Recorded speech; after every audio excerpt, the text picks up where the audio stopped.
Good morning, Toronto. Welcome back to BT on this Thursday. Devo, Tam, and Sid here with you. This is the big story, not only in the city, but in the province right now. It's one of the bigger political stories in the country. And it dropped yesterday. Auditor General's investigation into Ontario's decision to open protected Greenbelt lands.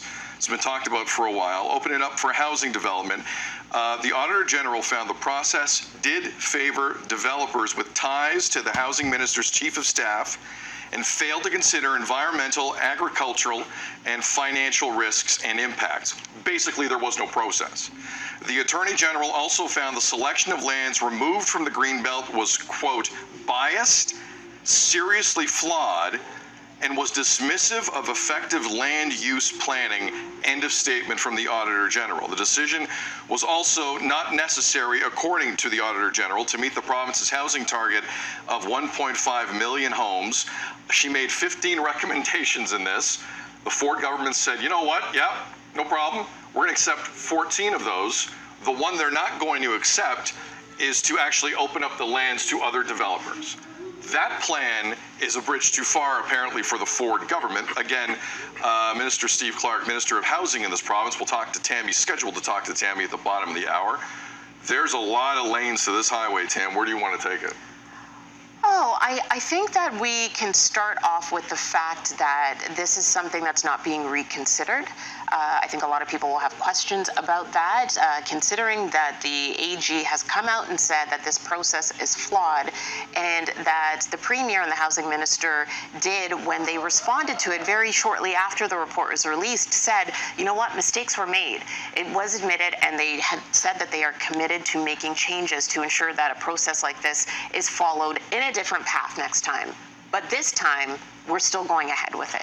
And so that's one of the major questions that I'll be posing to the Housing Minister. How can you go ahead with something that you yourself have already admitted was flawed, especially when it is such a controversial move, something that people were upset about from the get, and something that goes against some of the promises that the Ford government had made when they were initially elected, saying that they were going to protect the Greenbelt. Devo? You guys know this stuff way more than I do. So I'm kind of outsider looking in and asking questions. So I know in Hamilton, you know, a place where I went to school, you know, Mayor Horvath there is, we don't need this. We don't need the housing. This housing situation there isn't as dire as other parts. We have other land we can use. So we don't want that there, right? And you're also going on Indigenous land as well. But then I'm looking and reading about the people who can make money off of this and billions of dollars by these certain small groups. And you're saying, yeah, we did that, but we're not going to change it. Am I getting that part That's right? Exactly. So, but if we do it again, maybe we'll look at the process different. So hold up, you're saying, without saying, like, tell me something was corrupt without telling me it was corrupt. Is that fair to say? Basically, what was said numerous times at that press conference yesterday by the minister and the premier is like, we completely agree with all of these recommendations. We need tighter restrictions to protect the province from us. But the one we're not going to do is put the bid back up and have other developers come in and try and take a piece of that land too. Yeah. That's exactly how it was. Okay. That's exactly how it was. Look, Justin Trudeau, in and around this area, I think it was Hamilton, not that long ago said the housing issue is not up to the federal government, which I still think is one of those baffling quotes in Canadian politics in the last 10 years. So when the Premier yesterday is screaming at the top of his lungs, you know, metaphorically, that we have a housing crisis, yes, and right now the federal government's not doing anything about it. No, I agree with the analogy that we got a fire and we got to run in with hoses and try and help our housing situation. Agreed. But when you're offered more than 2 hoses, do you deny the hoses? Do you say we don't need the other hoses? Because that's 2 developers that got minimum $8 billion deals. And I think it's fair to say this Premier has lied on numerous occasions on this topic. In the lead up to one of the elections, I'm not touching the Greenbelt.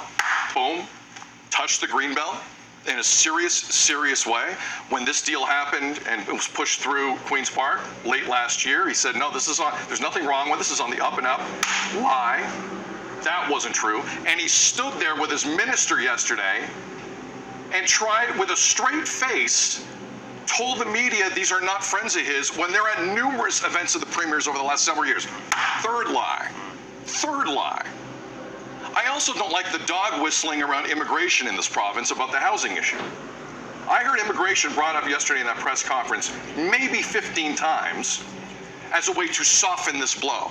I didn't appreciate that. I didn't appreciate that at all. And the one question I would listen, Tammy, you're going to talk to Minister Clark here in a second. I'd love this question asked, because you have really good questions. Does he and the Premier of this province honestly believe that we believe they didn't know what their Chief of Staff was doing? Do they honestly think I am that stupid? Do they honestly think we're all that stupid? The talking points, and if you ask him that, it's going to be, we accept the findings of the Auditor General and blah, blah, blah. I watched the same press conference everyone else watched.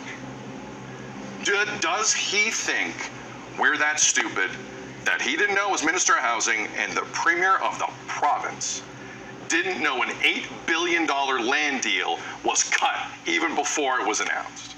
I just would love to know that. So, other than that, I thought it was a fine press conference. Yeah, it was, Honestly, it was I a great thought hour. it was fine. It was a great hour. I thought it was fine. Tammy is scheduled to speak to the minister coming up after the break.